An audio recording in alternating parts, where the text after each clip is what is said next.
welcome, Hoosier fans, to this week's edition of Assembly Call Radio, where each week we discuss the most tantalizing topics in the world of Indiana basketball. This is our 143rd episode of Assembly Call Radio, and it is our 536th edition overall of the Assembly Call, recorded on the evening of Thursday, October 17th, 2019. I am your host, Jared Morris. And let's begin this edition of the Assembly Call how we begin every edition of the Assembly Call, and that is with our Hoosier Proud banner moment.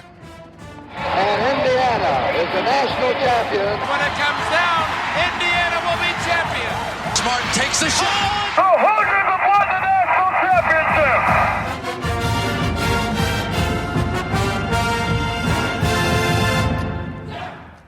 Last Friday, the Indiana men's basketball Twitter account recognized Trayce Jackson-Davis as the season's first gold jersey recipient. Which begs the question, has an Indiana freshman ever had a more auspicious first week of practice? First, at Hoosier Hysteria, Trayce won the dunk contest, and then the hearts of older IU fans everywhere by paying homage to the GOAT, Calbert Cheaney. Then, during the scrimmage, Trayce displayed his competitiveness, athleticism, and skill level by shaking off a Joey Brunk steal to dominate the next few minutes of action. And then he apparently proceeded to outproduce everyone in real practice too, because, as you'll recall, the gold jersey is all about rewarding not just effort in practice, but the kind of quantifiable production that actually translates to games.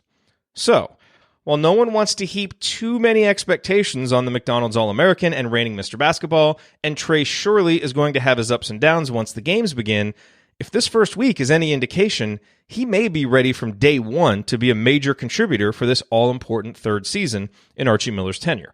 And sure, you could argue that it would be a better sign if a senior like Devontae Green or Deron Davis had earned the gold jersey to set the tone for the season's first week, or maybe you hope to see point guard Rob Finney take the reins and earn it. But I'll remind you that all three guys were held out of Hoosier Hysteria festivities due to minor injuries, so it's possible they simply didn't have the court time to compete with Trayce's production.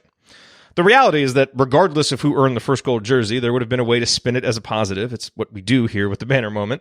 But as I've thought about it this week, I've come to the conclusion that other than Jerome Hunter earning the gold jersey because of what that obviously would have meant about his health, seeing Trayce get it was the next best thing. He is certainly the most gifted athlete on Indiana's roster, and he is already one of the best overall basketball talents as well. On a team with a lot of good role players, Trayce is one of the few guys with legitimate star potential. He may not get there this season, at least not consistently, but the way he opened his college career on the practice floor suggests that it might not be as far off as we may have thought. All right, now let me introduce my esteemed co-host for this week's show. Coach is off this week to attend his niece's volleyball game. Hopefully she minds her P's and Q's and doesn't indulge in any collar popping with Uncle Coach in attendance. I once kicked my kid out of a fourth grade game because he popped his collar. So harsh. To my left, he is the Kyle Shanahan of Girls Youth Sports Coaching in Cincinnati, the president emeritus of the Robert Johnson Fan Club, and one of the world's most renowned and profane bracketologists. San Diego chicken. I hammered the shit out of that. It's time to shut the down, folks. It's 8:58. Go yourself. Fantastic. He is Andy Bottoms. Andy, what is your G-rated Bottoms line on the last Got a week mouth in on him, doesn't he? Tough to do. Anybody who knows me knows you're not really, you probably didn't have to look that hard to actually find those. And perhaps it's maybe more impressive how rarely I actually get caught doing that during the show. So nevertheless, hard to recover from that, but we do what we can. Just say something profane. It's on brand now. I can't. I know, it's good. Gotta really experiment with some things. Now, so one thing I've been doing over the course of the last few weeks is getting ready for preseason bracketology, which everyone probably thinks is a complete waste of time, and to a certain extent, it probably is. But in order to do that, a lot of times I'll go through and kind of look at various predictions, whether it's Media Day, other college basketball sites, different things like that for, kind of across different conferences. So I'm not going to talk about where IU has been picked, because that doesn't really, I think everybody's beat that into the ground. Wanted to talk a little bit about IU's non-conference opponents. I know you and Alex got some questions about that in Podcast on the Brink this week in the mailbag show. And it really, it certainly presents a lot of chances for IU to rack up wins. I think everybody knows that. Limited chances, I would say, for marquee wins. And that was ultimately the genesis of one of the questions that you guys got around which games were most important. So as you look down this list, I'll kind of hit the few major conference teams UConn currently kind of in the aggregate is picked 6th in the American. So I don't know that there's a whole lot there. I think that's a league that gets 3, maybe 4 teams in. So if they end up 6th, respectable middle of the pack, but not not necessarily a great team. The 2 ACC teams I think are the big ones in Florida State and Notre Dame. Those two are picked right next to each other. Again, this is kind of aggregate rankings across different sites. Florida State 6th, Notre Dame 7th. I do think Notre Dame has a chance to be better than some of the prognostications, and I will likely at this point have them in my field. I think Bray's a good enough coach. They've got some talent. We're hit pretty hard by injuries last year. So those to me really feel like the two. And then Arkansas is the other major conference team, is in aggregate about 11th in the SEC. So they're not really going to do much. And the other teams, nobody really picked higher than 4th. The two that are 4th right now are Louisiana Tech, 4th in Conference USA, and Princeton, 4th in the Ivy League. So good chances for IU to pick up and really bolster their win total. Not a lot of great chances, so it really puts a lot of emphasis to me as we look forward to that on really those 2 ACC games and to a lesser extent that UConn neutral site game. And to my right, he is a senior writer at The Big Lead, a top name on Archie Miller's short list of shot doctors, and as you know, he is the most common target of my soundboard sneak attacks here on the Assembly Call. That is an absolute fact. So this week, I've decided to grant Ryan a reprieve from pulling out any embarrassing, out-of-context sound drops. My beloved Los Angeles Chargers. Instead, in the interest of fairness and in response to popular demand, I've compiled a few silly drops of myself. So Ryan, this is for you. Ryan, I can do what LeBron can do. That little turnaround jump shot he had. Snoop Dio double jizzle. Just a spoonful of sugar makes the losses go down. My wife's laughing over here. Fine. Ryan is perfect. Love you, buddy. See, I'm equal opportunity. Now, Ryan, please, what is your rant this week? My God, that was cringeworthy. Nothing happened in Indiana basketball this week, really, other than what you mentioned, Trayce winning the gold jersey, and I'm sure we'll get another announcement soon on a gold jersey. I just would, in the absence of basketball news, I'd like to point everybody in the direction of the men's soccer team that is 8-1 with 3 ties this year. They have a huge match at Maryland tomorrow on the Big Ten Network. It is 6:30 Eastern, I believe. No, I'm sorry, it's FS2. So yeah, FS2. They had to move it because of the ALCS and then Ohio State, and then That's right. So you can get it on online, I believe, and if you have FS2, which I don't. But they're playing Maryland, who's ranked number 25. Maryland knocked them out of the College Cup last year in the semifinals. So big game. Let's support our boys. They're still on their quest for 9, and they're really exciting and really young this year. Ton of young players. I think Andy and I were talking before the broadcast, and I remembered this, but they tied Kentucky 0-0, but in the match they had something like 8 freshmen on the field at the same time in like a key situation. They're very young, very fun to watch. This could be the season where they build towards maybe a championship team next year. So check them out. It's another Hoosier team doing really well.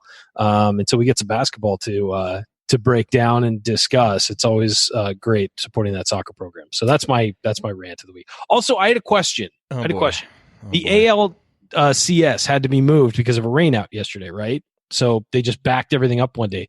Whatever happened to a doubleheader? Why couldn't they do games 4 and 5 today? What, are we that soft? You can't do a doubleheader anymore? How fun would that have been?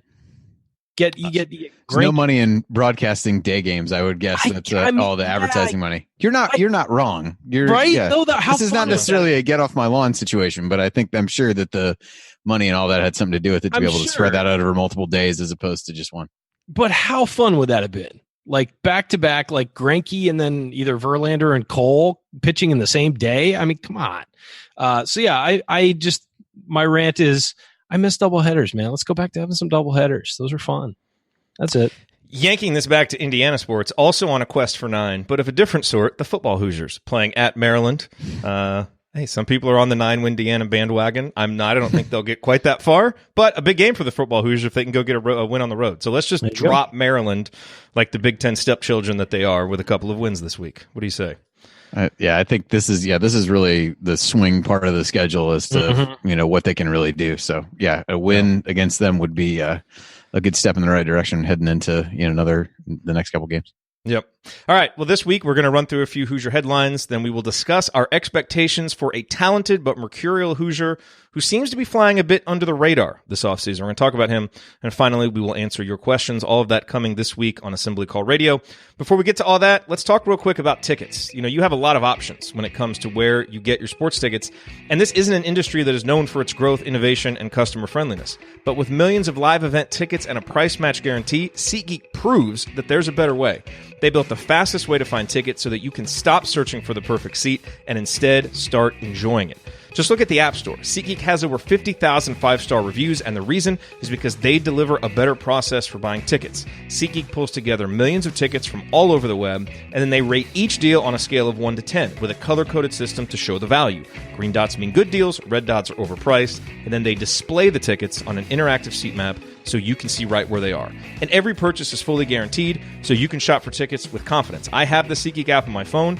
It's the fastest, easiest way to find tickets. That's why I used it to buy tickets to the Zach Brown concert that my family and I are going to next weekend, taking our 3-year-old daughter. That's going to be quite the adventure. But I've also seen a lot of people, I've seen a lot of ticket sales come through using the Assembly code, tickets to the Troy game, tickets to other non-conference games. So jump on that bandwagon, go to SeatGeek, get your IU basketball tickets for Big Ten games, for non-conference games. They are all on there. Can a brother get some coupons? Of course you can. Best of all, SeatGeek will give you $10 off your first SeatGeek purchase. All you need to do is use our promo code. So download the SeatGeek app today and use the promo code ASSEMBLY for $10 off your first purchase. That's promo code ASSEMBLY for $10 off your first purchase. All right, gentlemen, let's quickly go through some Hoosier headlines here. I don't know if you saw it, but Matt Nover signed the alumni wall, which gives me, great pleasure because Matt Nover is on one of my favorite IU basketball teams of all time, and I can use this drop from Blue Chips. Give a kid a tractor? Give a kid a tractor. Got a tractor. That's why he went to Western, Ricky not Rowe. why he came to Indiana, just to be clear. Ricky Rowe, man. Ricky Rowe, the legend. But, I think the Ricky Rowe thing overshadows how good of a player Matt Nover was. He's one of the most efficient offensive players that Indiana has had. Think about this. In that movie, they got Shaq, they got Penny Hardaway, who were two of the biggest stars in basketball at that time. I mean, they were like young, but everyone knew who they were. And they got Matt Nover. He's forever going to be linked to those two other guys. That's pretty good. And he was awesome in that movie. He was great. He made everything. Yeah. Okay, so he signed the alumni wall, which is great. Kudos to the Indiana Athletic Department. An NCAA study released yesterday showed Indiana University students who participate in intercollegiate athletics continue to graduate at a record pace. The NCAA announced that IU scored a graduation success rate of 91%, marking the 8th consecutive year that IU athletics has either established a new record or matched its previous record. That is fantastic. Kudos to Fred Glass, to everybody in the athletic department for making academics a priority. This is not us being facetious at all. We still think that that's important, and it's great to see. I don't know where the basketball team fit into that, but it was nice to see the overall athletic department do such a good job. I'm sure we'll find out eventually. I am sure we will. And I don't know if you guys saw, but there was a staff poll at The Athletic. They basically took a vote of the best court design. Coming in at number 1, Brian, your favorite arena, Simon Scott Assembly Hall, McCracken Court, the number 1 court design in America. Most people cited its simplicity, how classic it is. I've never had an issue with the court design. Not once. I know. Just FYI. But I agree. There are some ugly, trying too hard, garish, look ridiculous courts out there. Everything Oregon does every game. Yeah. Yeah. It makes you appreciate what we have. Andy, any comments on those Hoosier headlines?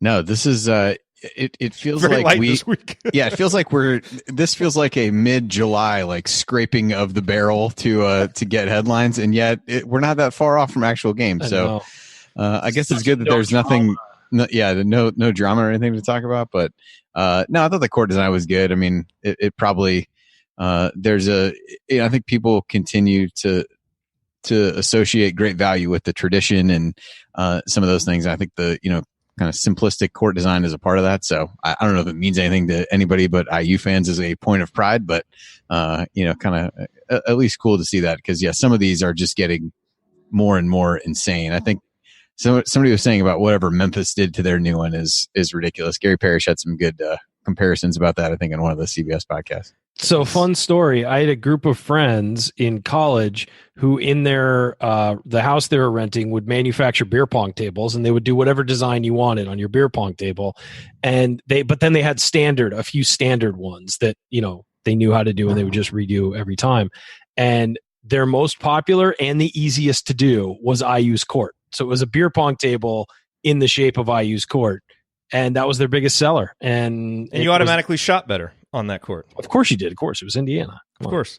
So, okay, one thing we can talk about really quick. Every Indiana fan's favorite coach, John Calipari, talked to I don't know who this was, so forgive me. I'm not sure who posted this on Twitter. But basically, it was a quote with Calipari talking about the series.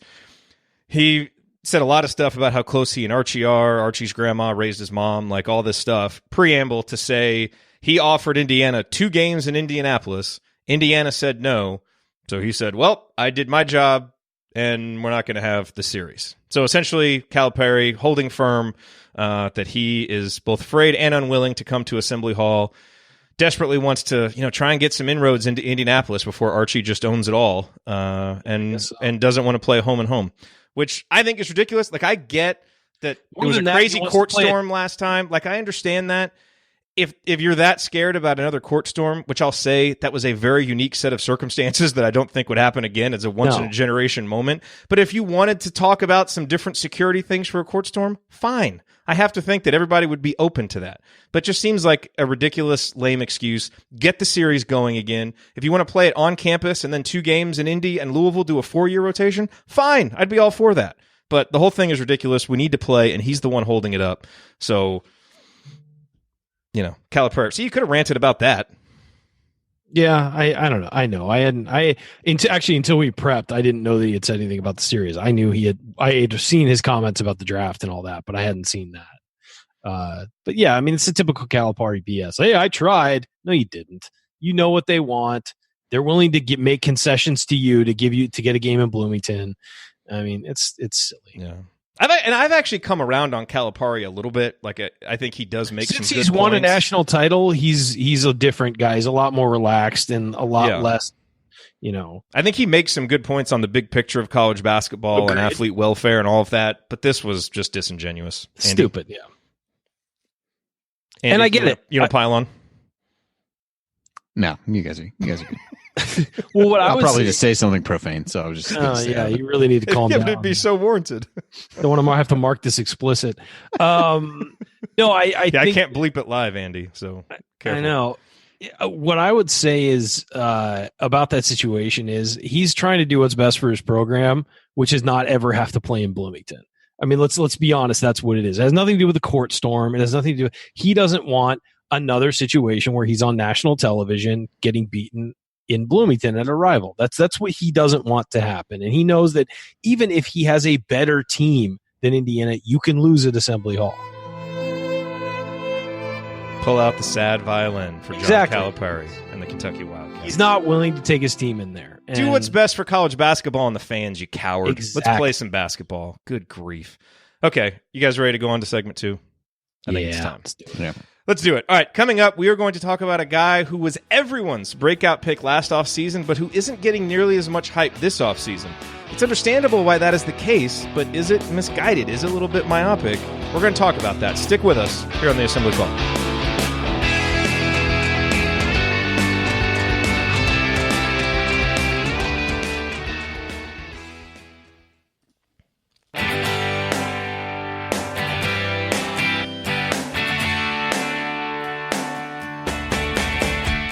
Hi, this is James Blackman Jr. I never miss an open 3, and I never miss an episode of the Assembly Call. Join Jared, Andy, Ryan, and Coach after every IU basketball game. Go Hoosiers. Thank you, James. Welcome back to the Assembly Call. You can find all of our content at our website, assemblycall.com. And if you ever want to join the chat mob during our unedited live broadcasts or watch those replays and see all of the between segment banner, like the 15-minute segment of ridiculousness that we just had between I blacked out what happened. You should check out our YouTube channel, youtube.com/assemblycall. I'm Jared Morse, here with Ryan Phillips and Andy Bottoms. And guys, let's keep our player previews going, and let's talk about Justin Smith, a guy that we haven't spent a lot of time talking about this offseason, certainly not as much as we did last offseason when everybody was predicting a big breakout for him. And while some of his counting numbers did improve, a lot of his efficiency numbers went down. And I think it's fair to say that most everybody was disappointed by what we got out of Justin Smith last year on the whole. He certainly had some huge moments. Neither Michigan State win happens without him, and you saw the flashes. But overall, just didn't really take that big step forward that we all hoped. So I want to start this segment out with a few player comps. And Ryan, I know that you hate player comps, but I think that there's actually a good reason. That is accurate. It is accurate. And I don't want people to take these the wrong way, but I'm doing them with a purpose, and we'll get to it. So, Ryan, pop quiz for you here. Do you know who the number one comp is for Justin Smith's sophomore season on KenPom? So if you don't know KenPom, Indiana? No, national player comp. So basically, KenPom does a player comp based on a player's size, all of his his statistical profile, who he compares the most to for that year. Who's his number one? No, his number one player comp for his sophomore season is Juwan Morgan's sophomore season. Oh, the number two player comp is Brandon Dawson's sophomore season from Michigan State. Interesting, right? Do you know who the number three comp is for Justin Smith's freshman season? Clearly, I don't. Victor Oladipo's freshman season. Now, the reason why I say this is not to say that Justin Smith is going to be Victor Oladipo or that he's going to be Juwan Morgan.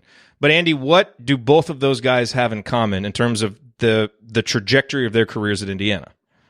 Made a big jump going into their junior season. Both made a big jump going into their junior season. Now, again, I'm not predicting that, but what I'm saying is when you look at the profile that he has put together statistically, he is still on a track like that.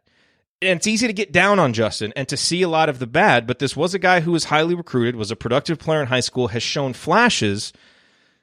And so I say that to say, let's not give up on the guy quite yet, right? Now, on Crimson Cast this week, one more. On Crimson Cast this week, Chris Williams from IU Artifacts and Galen, I thought, brought up a couple of comparisons to past Indiana players that were interesting. And this is kind of how I want to frame the discussion. They basically talked about how Justin's career tracked like early Charlie Miller the first couple of years and early Daryl Thomas. And Ryan, I know you hate it when I start reading out numbers, so I'm not going to read out the numbers. Go ahead. No, because I don't need to. But suffice it to say, the numbers that Justin put up his first couple of years, very comparable to what Charlie did his freshman and sophomore year and what Daryl Thomas did. All those guys, highly recruited, athletic guys, talented players. Charlie Miller as a junior basically stagnated and then really took a big step back as a senior. Never kind of became that next level player that people had hoped. Daryl Thomas went the other way. He went from 5 points as a sophomore to 14 as a junior. Was still a little bit up and down that year, but then as a senior, 0.7 points per game, 6 boards, 53% shooting from the field, played 30 minutes a game, and as we all know, had probably the greatest assist in Indiana basketball history.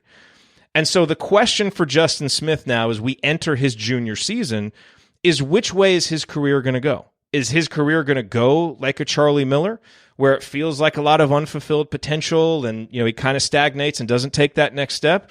Or does he go the way of a Daryl Thomas, of a Juwan Morgan, of a Victor Oladipo? Maybe not to that level, but taking the next step and really being a productive player. And what got me thinking about this is, last week, I mentioned when you look at the Bart Torvik projections for Indiana this year, they really project a jump for Justin Smith. To 73% of the minutes, 13 points per game, 6.1 rebounds, which would, again, track really closely with what Daryl Thomas did as a junior. And I basically said, that doesn't seem likely. And yet, maybe we have a little bit of, recency bias with some of the struggles from Justin last year that we forget that a lot of guys, it takes until their junior year for it to click. Guys settle into their roles and they play a lot better. And so my question to both of you guys is, what path do you see his junior year and his career taking? Because this is a really important year for him, obviously.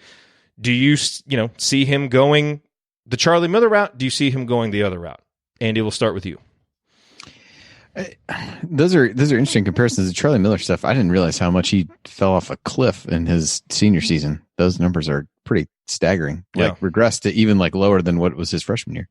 Yeah.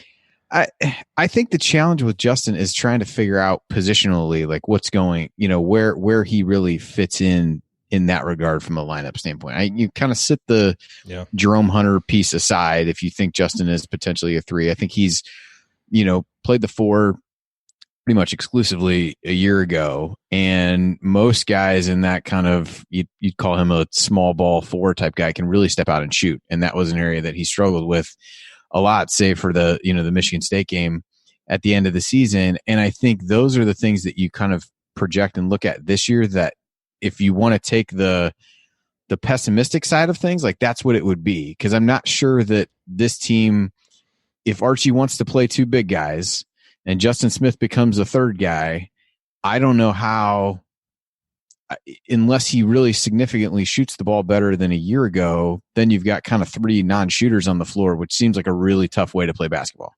Now that also assumes that Trayce Jackson-Davis is settles in and is the starter at the 4, and you're playing a lot of Joey Brunk and Durant. So maybe you see Justin slide back to some of the 4, and maybe the shooting, if the shooting hasn't gotten better, you're able to alleviate a little bit of that concern. I think the shooting is the part that gives me the most concern if it doesn't develop, because it's harder to figure out a place to play him at that point. But you look at the Archie's talked about how much he's improved defensively, which I think is a way to earn minutes under Archie and for this team. And from an athleticism standpoint, you really like what he can do if this team wants to be able to try to get out and run a bit more. He's a guy that can excel in that part of the game. So I know that's not really answering your question. I think the shooting is the kind of swing skill that will determine which of those paths he goes down, and without really being able to see him to see if that's made some significant improvement, it is a little bit of a tough question to answer. I mean, it's a really good point about the fit on this year's roster, because it's really hard to start piecing lineups together when you're going to have 2 of those big guys out there. If Justin's playing the 3, you're right. I mean, you basically only have 2 shooters unless he really develops that. And I talked to some people this week kind of in prep for this, and I think there are some reasons to think that he can be better and more comfortable offensively than he was last year. I think it was hard for a lot of guys, always having to play off Romeo and Juwan, maybe not having, the confidence from the coaching staff to, take shots that they wanted to take like some other guys did. I think he also had, some injury issues at the end of the year. So I think with a different comfort level, a different chemistry, and if he can settle into a role, that, Ryan, is where I see and still believe in the potential. Why I'm really bullish on Devontae this year is because I think he's got a clearly defined role that he'll settle into. I don't see the clear role for Justin Smith yet, because we just don't know how well he's going to shoot, and it's hard to piece those lineups together without knowing that. Well, let's think about this. What are the 3 things that Justin Smith has struggled with during his time at Indiana? 1, shooting. Yeah. 2, turnovers. And 3, being mentally in the game. How many times has he just gotten beaten by somebody who is mentally tougher than him? If you fix one of those 3 things, you likely fix the other 2. The mental toughness aspect of it, you're not going to turn the ball over if you have an idea what you're doing. Half of turnovers are just not knowing where to go with the ball, not knowing what you're doing, or being careless with it. That's, I don't mind a charging turnover. For the most part, there are some where it's just like you had no room and you ran into somebody, but for the most part, I don't mind a charging turnover. I don't mind a shot clock violation here every now and then. If you're, really looking for a better shot and there is no good shot, that happens. I mind just giving the ball away to another person, especially live ball, or throwing it out of bounds when there's a clearly wide open person next to you, things like that. And Justin's had a lot of those. He's had a lot of careless turnovers. If you shut that off, if you just get mentally tougher and, have confidence in yourself and know what you're supposed to be doing out on the floor, you get rid of those turnovers. And if you're more confident in yourself, the shot will work. You know why he made all those 3-pointers against Michigan State in that Michigan State game we were at? He shot confidently. Just stepped up and shot him. He just stepped up and shot. It wasn't a last second kind of, okay, I'm going to shoot this. He caught it knowing he was going to shoot and shot. We were down 16-0. It's not like no one had anything to lose at that point. That is a fair enough point. It really is.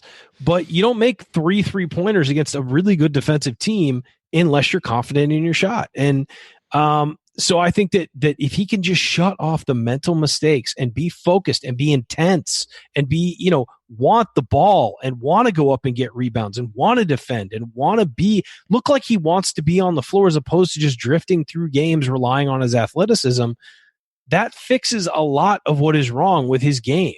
And maybe it doesn't get the shooting to where you want it to be, but at least if you've got an engaged guy playing defense, not turning the ball over. With his athleticism, he can be an asset. And then you do all that. You develop the shooting. Maybe you just start throwing alley-oops to the guy. Maybe you just have him start cutting back door. Things like that will get you offensive confidence, and the shooting comes from that.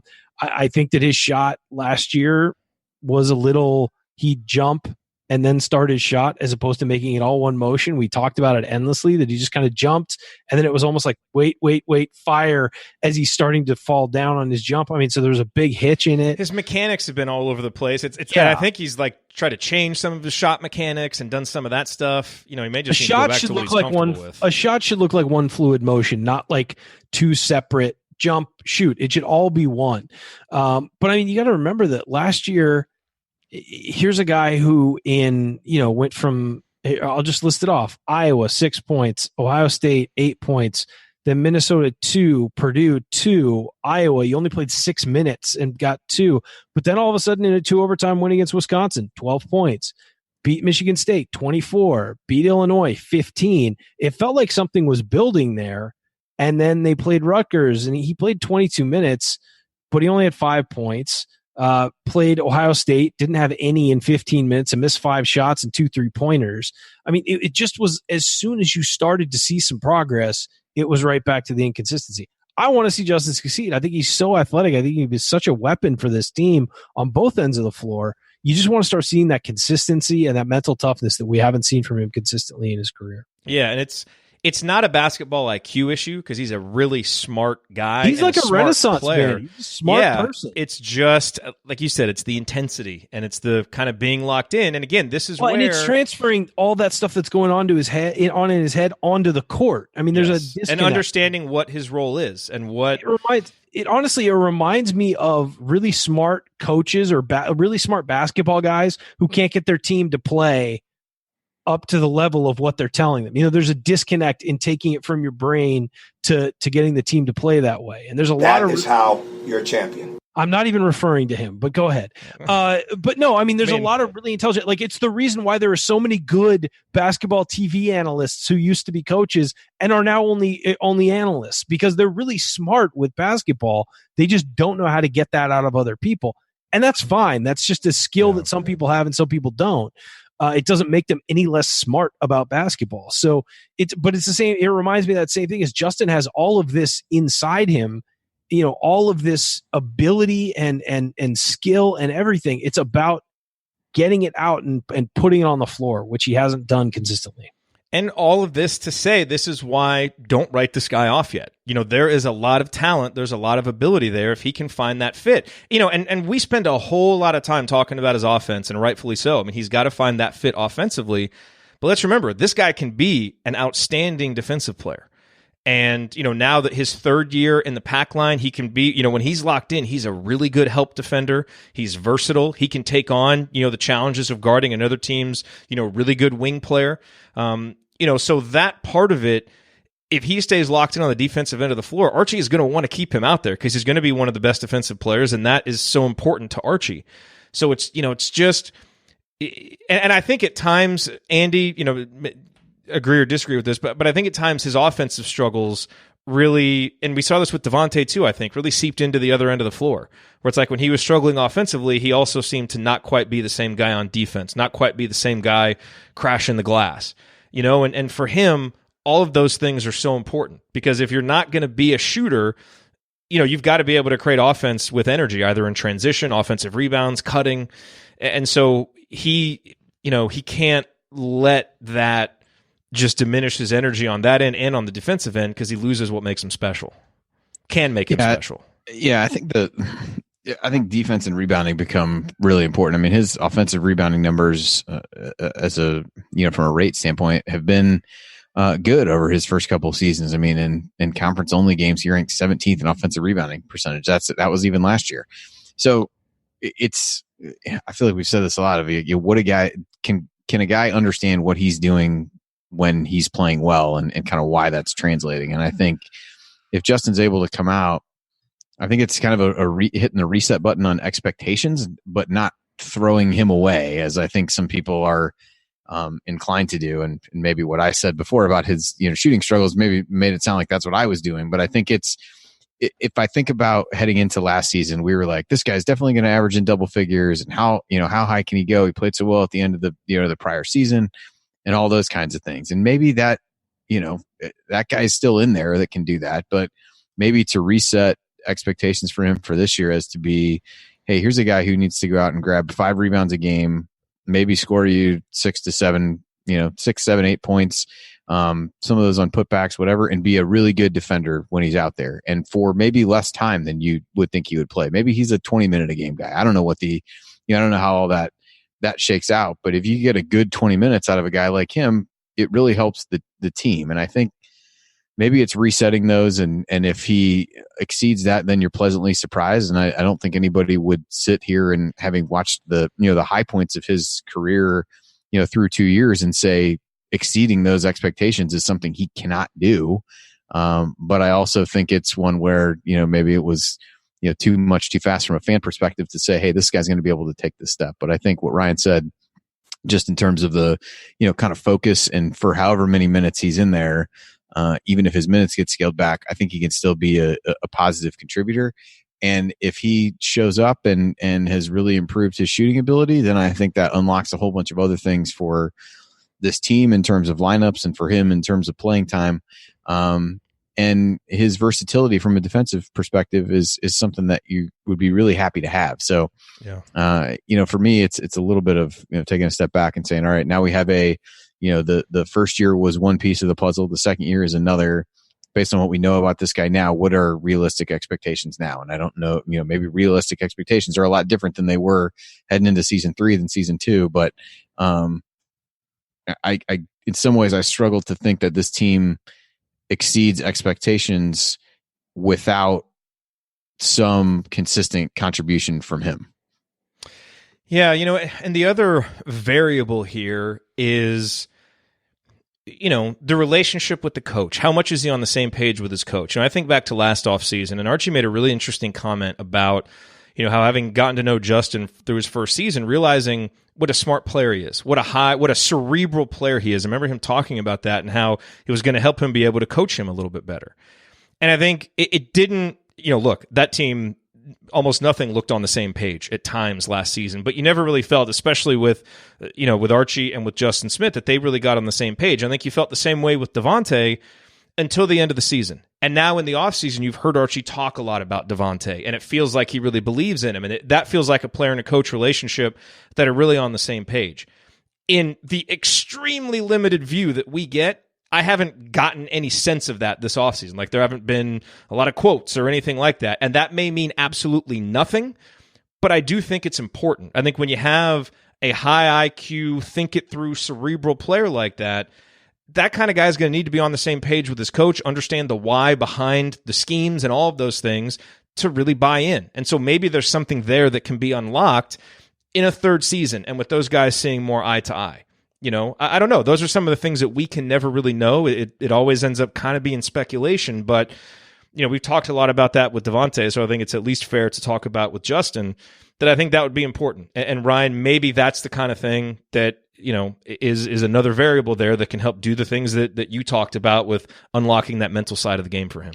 Yeah, I mean, it's just the only thing keeping Justin Smith from being a great basketball player is Justin Smith. I mean, and you could say that about, that's not a knock on him. You could say that about a lot of people.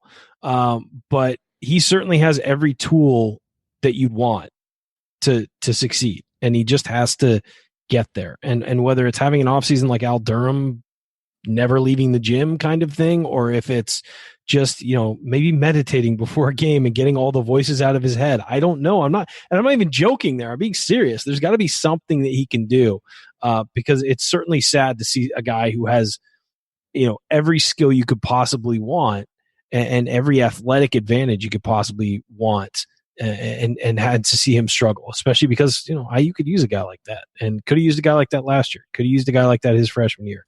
It's just about getting to a place where he's comfortable. Yep.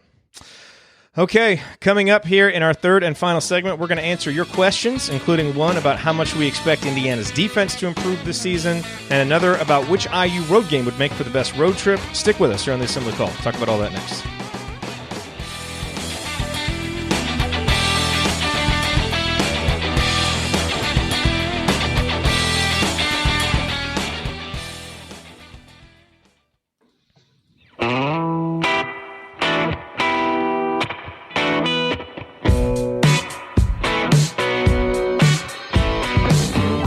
Carson Edwards here, and even though I'm teammates with Romeo Langford, I'm still never going to listen to the assembly call. But go Celtics.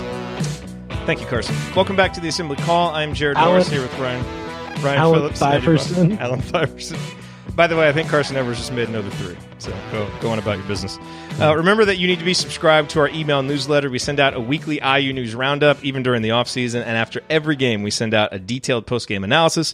Just text IU to 66866 or go to assemblycall.com. That's IU to 66866 or go to assemblycall.com. Time now for our mailbag. All the questions submitted in our private IU basketball discussion community, assemblycall.com/community. We had like 7 new people sign up. Everybody's getting signed up, ready for the season. So go to assemblycall.com/community if you're interested in learning more. Gentlemen, Jeff is back. He asked us last week, I think it was him that asked us last week, who our prediction is for the next gold jersey. Trayce Jackson-Davis won the first one. Anybody want to wager a guess at who might win the next one? None of us picked him last week, did we? No, I don't even think we mentioned him because I picked Devontae last week. I'm going to stick with it until I'm going to stick with it until I'm right. Hopefully he's back practicing fully. Hopefully those nagging injuries are. I'm going with Aljamain Durham. Aljamain Durham is that's a good pick. I'm going with Jerome Hunter. Yeah, that's a good one. Because I think we may see a lot of Jerome Hunter, Trayce Jackson-Davis. I think I picked Joey this season. I think I picked Joey Brunk last week and immediately regretted that decision. Yeah, you got to remember, man. This is it's quantifiable. This is objective. I thought it was data. just like who had the best week of practice. I didn't, I mean, it is, but they track everything. Right. See, I don't think I realized that. It was my first week of practice too, so I had forgotten. We only mentioned it a few times over the last couple of years on this. Yeah, show. I mean, I knew it back then. I just didn't remember it this time. Okay, this is from KC, one of the new members of our community. He is interested to hear our thoughts on year 3 of the pack line defense, what to expect from Joey Brunk on the defensive end, season predictions for the Ken Pom adjusted defensive efficiency rating. So he kind of wants us to play the offseason hits here because we've touched on these at times. So let's go to Ryan. Why don't you go first? Year 3 in the pack line defense. I think it will be much better. I think that is what we have seen in history from team. I'm parroting Jared here. What we have seen in history from teams that run the pack line is just uncanny impression. That's really good. 3, but third year is usually the best in the pack line, and it also helps the offense because the defense, they don't focus as much on defense. The defense is more natural. The offense tends to tick up. I feel like you're not taking my pack line defense research seriously. No, I just think that you've repeated. This isn't a knock. It's the fact that you repeated it so much over the past 8 months. But Casey's new to the community. I'm trying to talk it into existence. All right, the more we talk about it, the more it'll happen. Joey Brunk on the defensive end is an interesting one, Andy, because again, you look at the metrics; they're not very good. You kind of talk to people that watched him play at Butler. He's not a guy who has been a big rebounder.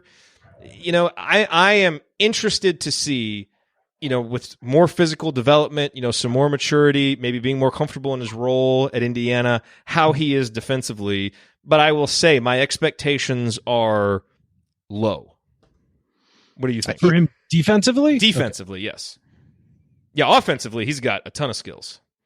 Yeah, I think defensively, maybe to a lesser extent than Duran, but the question is what happens when he gets put in a ball screen on the perimeter. Can he move laterally well enough to cut off driving lanes and play the coverages that the team is trying to put in place? So that's kind of the question for me. I think he'll be maybe better than what he showed at Butler, but I agree. And I do think the strength, him winning the offseason conditioning, and kind of weight related stuff, I think will help him as a rebounder, and I think he'll have a pretty clearly defined role as a 5-man on the team. So I think that helps. It's really just the quickness component, and if they start putting him in a bunch of ball screens, can he work through that and contain people well enough to hold his own? All right, season predictions for adjusted efficiency rating, Ryan. Do you think Indiana can be a top 20 defense? Because they were 30 something last year. 30, I think 32 is what 32. The final one was. I looked it up now. I think they'll be top 20 this year. I think they got a chance, man. I would say like between 15 and 25 is where they'll fall. There are some pieces there. Okay, on that note, let's get to this question, which comes to us from Lee. Is Race Thompson being overlooked by most of the fans? Because that is a guy who can have a big defensive impact if he's healthy, if he's ready to go. And Brian, we know you really are the president of the Race Thompson fan club. I wouldn't go that far, but I want to see what he can do healthy. I mean, I would jump on to the fan club thing, but we just haven't seen enough of him. We really haven't, and I want to see more of him. But the Ethan Happ defense is like the Jeremiah April turnaround jump shot. I mean, it's like the one shining moment, you know. But I think there's more there. Oh, the defense on Ethan Happ. The defense on Ethan Happ. It's like Ethan Happ doesn't play for Indiana, Jared. Just because you buy cameos from him doesn't mean that. But that showed what he's capable of. You know, he is, and you got to remember, he is, a guy who was very highly recruited and was a very good player, and opted to graduate a year early so he could go in and get his strength and conditioning up to par and all that stuff. And so there is a lot to like about that. He just missed the entire season with a concussion pretty much. I mean, not obviously the entire year, but a huge chunk of it. It changed his season. So I want to see what a healthy, locked in Race Thompson can do. Yep. All right, let's go to this. This question wins the Subpar Question Award of the week. This comes to us from Jay. He says, I like to travel to watch IU play road Big Ten games and try to hit at least one a year, even though I haven't seen IU win a game away from Assembly Hall since the Big Ten tournament game when Verdell blew out his knee. God, everything about that sentence is just so really depressing. Had to add that part? I shouldn't have read Jay, that. Don't go on the road anymore. Yeah, this seems like a series of signs that you should stop doing this, but I mean, you can, okay. Okay, so anyways, he says there's some good opportunities to watch IU play on the road this year. Which one of these games would make the best weekend trip? IU at Wisconsin, Saturday, December 7th. IU at Maryland, Saturday, January 4th. IU at Nebraska, Saturday, January 18th. IU at Ohio State on February 1st. IU at Michigan on February 16th. IU at Illinois on March 1st. All those games obviously on the weekend. And all of them will be very cold. Yes. Yes, they will, says the San Diegan. Yes. Brian or Andy, which one of those games would you pick for a Bottoms family adventure? Well, the most winnable seems to be the Nebraska game. Yeah, it depends what's important. Is winning the most important factor here, or I would say to break the streak that he's described here would seem to be.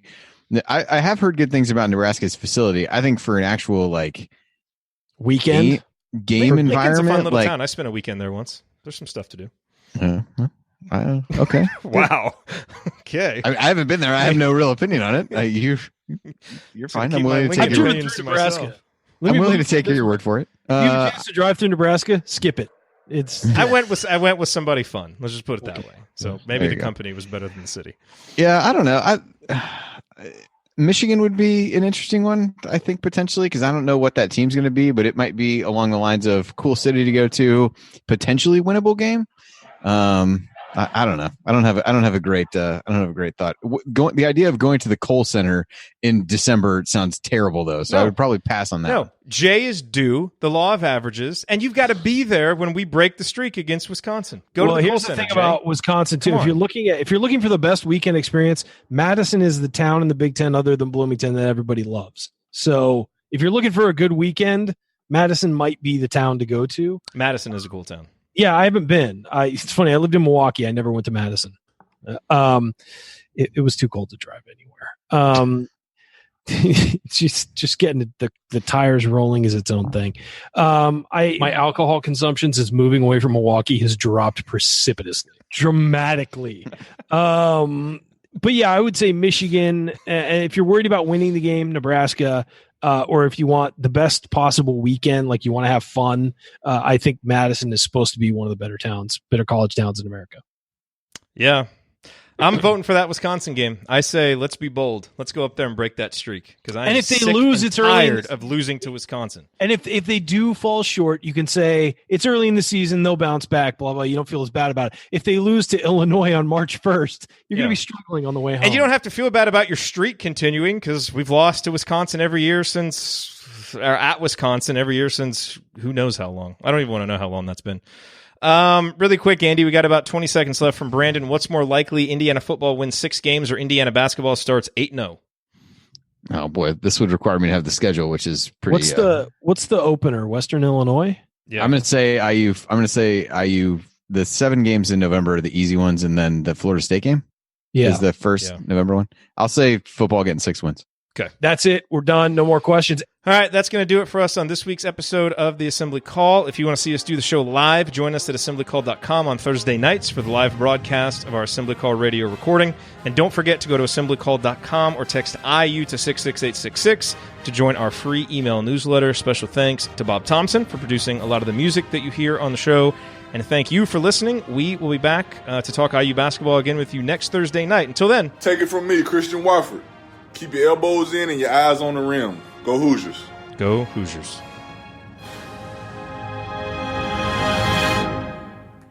Thank everybody for coming out. All right, I got to get out of here, folks. Thank you. All right. I am going to have to hop off here. I'm getting text messages. Apparently that screaming was not adoring fans assembling outside of your home. I think I'm being summoned. I got my allotted time for the evening to talk with my internet friends about basketball. Now I need to go. My internet friends. Nice.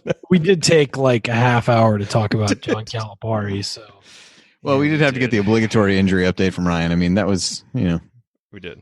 That was necessary. You played the music, man. I was playing along with it. All right, don't do it. Why are you doing that? I know. I'm not okay. So I was just going to start filling the time again. I was just going to start doing it again. All right, take care of your family. All right, I'm going to take care of my family. Okay. All right. See you guys later, later. everybody. We'll see you next week. Thanks.